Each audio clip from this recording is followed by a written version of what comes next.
আসসালামু আলাইকুম রহমতুল্লাহ। জিহাদ ইলেকট্রনিক্সের পক্ষ থেকে স্বাগতম। আজকে আমি আপনাদের মাঝে ভিডিওটি নিয়ে হাজির হয়েছি। তা হচ্ছে আমাদের এই ধরনের মাইক্রোফোন হঠাৎ সাউন্ড কমে যাওয়ার কারণ কি এবং কি কারণে সাউন্ড কমে যায় আর কিভাবে আমরা এটা সমাধান করব। তো A to Z ভিডিও নিয়ে আমি হাজির হয়েছি। সাধারণত আমাদের এই মাইক্রোফোনগুলা বিভিন্ন ওয়াজ মাহফিল এবং মসজিদে, বিশেষ করে মসজিদে জুমার বয়ান এবং নামাজের ক্ষেত্রে বিশেষ করে ব্যবহার হয়ে থাকে। তো আমরা যেটা সমস্যা আমাদের সম্মুখীন হই সেটা হচ্ছে, তো আমাদের ভলিউম ঠিক থাকে, সব কিছু ঠিক থাকে, কিন্তু দেখা যাচ্ছে সাউন্ড কমে যায়। তো সাউন্ড কমে কেন যায় এটা নিয়ে মূলত আলোচনা করব। তো ভিডিওটি শুরু থেকে শেষ পর্যন্ত দেখলে ইনশাল্লাহ আপনারা কিন্তু এটা সমাধান করতে পারবেন। ছোট্ট একটা টিপস ব্যবহার করলেই কিন্তু হয়ে যাবে। তো ভিডিওটি শুরু করার ছোট্ট একটা রিকোয়েস্ট, যারা এখন পর্যন্ত আমার চ্যানেলে সাবস্ক্রাইব করেন তারা সাবস্ক্রাইব করবেন, আর যারা সাবস্ক্রাইব করেছেন তাদেরকে অসংখ্য ধন্যবাদ। তো প্রথমে আমাদের যে করণীয় তা হচ্ছে, এখানে এর ভেতর একটা 1.5 একটা ব্যাটারি থাকে, ভোল্ট একটা ব্যাটারি থাকে।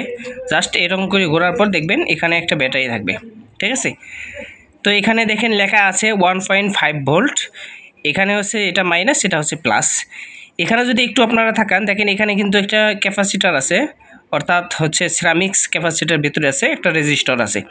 মূলত এটা হচ্ছে ভোল্ট না দিলে, এখানে 1.5 যদি ভোল্ট না দেওয়া হয় তাহলে কিন্তু কথাটা কিন্তু পাস হবে না। আর এটা ছাড়া কখনোই কিন্তু চলবে না। আপনারা যদি এখানে তার কেটে যদি আপনারা এই জ্যাক ব্যবহার করেন তাও কিন্তু চলবে না। জাস্ট এটা কিন্তু আপনার লাগবে এই মাইক্রোফোনগুলো ব্যবহার করতে চাইলে। তাহলে আপনাদের অবশ্যই এই যে আপনার এটার প্রয়োজন হবে।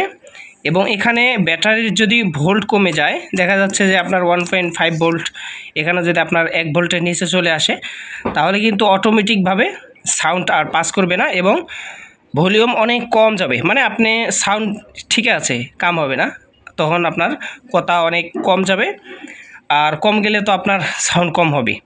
তাই বিশেষ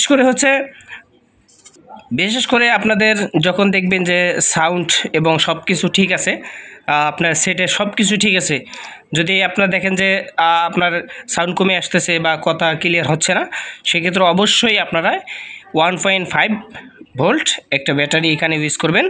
তাহলে আশা করি আপনাদের এই সমস্যা সমাধান হয়ে যাবে। তো ভিডিওটি কেমন হলো অবশ্যই কমেন্টস করে জানাবেন। এই ধরনের টিপস পেতে অবশ্যই আমাদের চ্যানেলটা সাবস্ক্রাইব করে পাশে থাকবেন ইনশাআল্লাহ।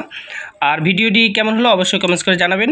আর এই ধরনের সমস্যা যারা মানে সম্মুখীন হয়েছিলেন অবশ্যই কমেন্টস করে জানাবেন, ঠিক আছে।